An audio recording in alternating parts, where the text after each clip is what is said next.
Hello students, তো এই ভিডিওতে আমরা আলোচনা করছি ক্লাস 9th এর এক্সারসাইজ নাম্বার 7.2 এর কোয়েকশন নাম্বার 2। ওকে, তো কোয়েকশন নাম্বার 2টা কি বলেছে দেখো, ত্রিভুজ এবিসি এর এডি বিসি এর উপর লম্ব সমদ্বিখণ্ডক। দেখো, লম্ব কথার অর্থ হলো 90 ডিগ্রি কোণ উৎপন্ন করবে, এবং সমদ্বিখণ্ডক কথার অর্থ হলো এই যে পার্টটা এবং এই পার্টটাকে সমান দুটি খণ্ডে বিভক্ত করেছে, সেটাই বলেছে আমাদের।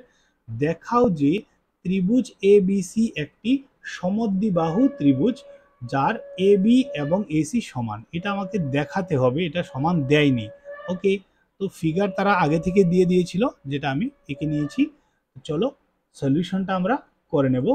সলিউশন করার জন্য এবি এই বাহুটাকে এবং এই বাহুটাকে ইকুয়াল প্রুভ করতে হবে আমাদের। যদি এই দুটো বাহুকে ইকুয়াল প্রুভ করতে হয়, তাহলে আমরা যদি এখানে এই ত্রিভুজটাকে নিয়ে নেই, ঠিক আছে, এই ত্রিভুজটাকে, এবং অপর ক্ষেত্রে এই ত্রিভুজটাকে নিয়ে নিই, তো দেখো দুটো ত্রিভুজে এই দুটো বাহু রয়েছে।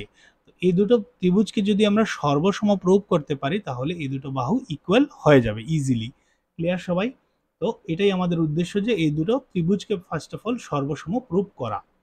তো লিখে নেব ত্রিভুজ এ বি ডি এবং ত্রিভুজ এ সি ডি এর ক্ষেত্রে। ঠিক আছে, কি লিখতে পারবো? আমরা লিখতে পারবো এডি বাহু ইকুয়াল টু এডি বাহু। দেখো, এডি বাহু এই ত্রিভুজেরও একটা বাহু এবং এডি বাহু এই ত্রিভুজেরও একটা বাহু। তো এডি ইকুয়াল টু এডি লিখে নেব আমরা। ক্লিয়ার সবাই? যেটা হয়ে যাবে কি সাধারণ বাহু। সাধারণ কেন?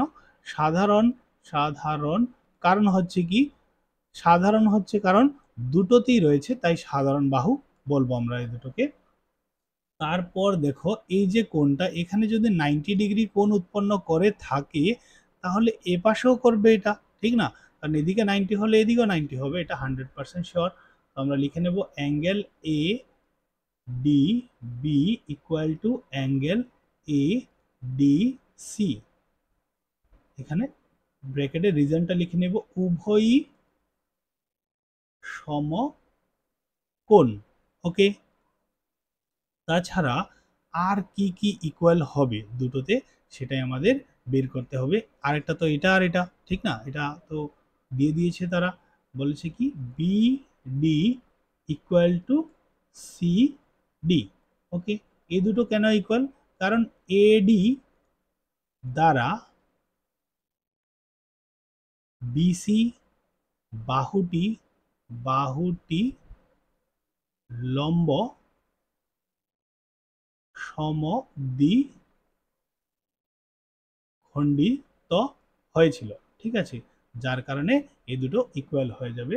তো দেখো, আমরা কয়টা জিনিস ইকুয়াল পেয়েছি দুটো ত্রিভুজে? তিনটে জিনিস, সাইড, অ্যাঙ্গেল, সাইড। ওকে, তোমরা বাংলাতেও লিখতে পারো, ইংলিশেও লিখতে পারো, সেটার জন্য কোনো সমস্যা নেই।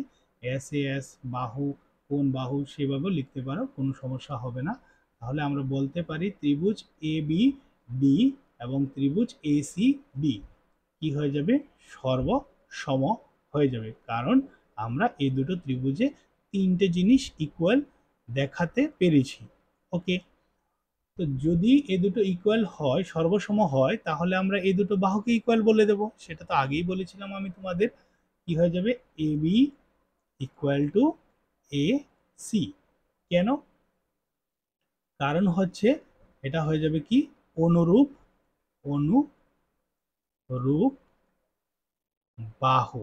দুটো ত্রিভুজের অনুরূপ বাহু সমান হবে যদি ত্রিভুজ দুটি সর্বসম হয়। তো ত্রিভুজ দুটি তো সর্বসম ছিল, তাই এদের বাহুগুলি অনুরূপ বাহু, অনুরূপ কোণ, সেগুলো সমান হয়ে যাবে।